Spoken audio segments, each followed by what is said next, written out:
Good evening. Kenya's defeated presidential candidate has called into question his rival's narrow election victory and says he'll challenge the result in court.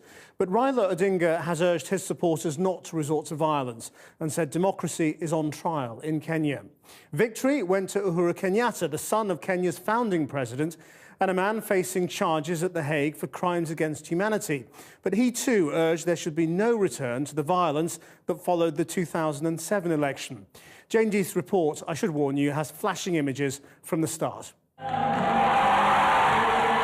Uhuru Kenyatta is Kenya's new president, thanks to 50.07% of the vote.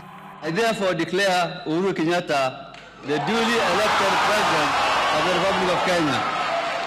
After computer problems meant the votes had to be recounted by hand, he got just more than half, just enough to avoid a second round. Team Uhuru are celebrating.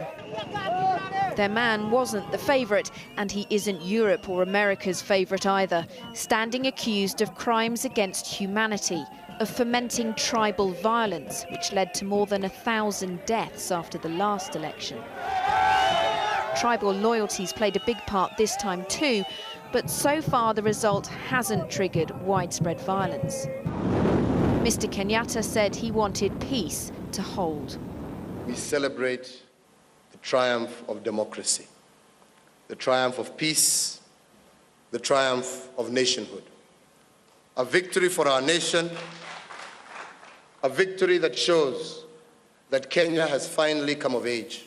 But the fight for the presidency's not over yet. Second place Raila Odinga says the election was tainted by rampant illegalities. The struggle for democracy in this country is very long.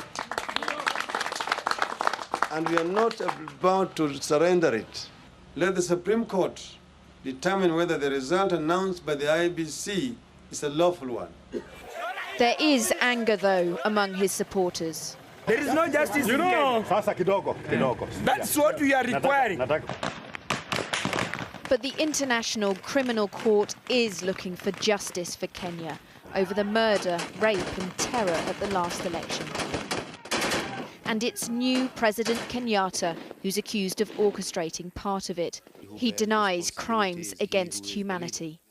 His upcoming trial will make it very awkward for America and Europe to do business with him on urgent issues like fighting Islamist terrorism in Somalia. In a statement, Britain said it would still support Kenya, but didn't even mention Kenyatta's name.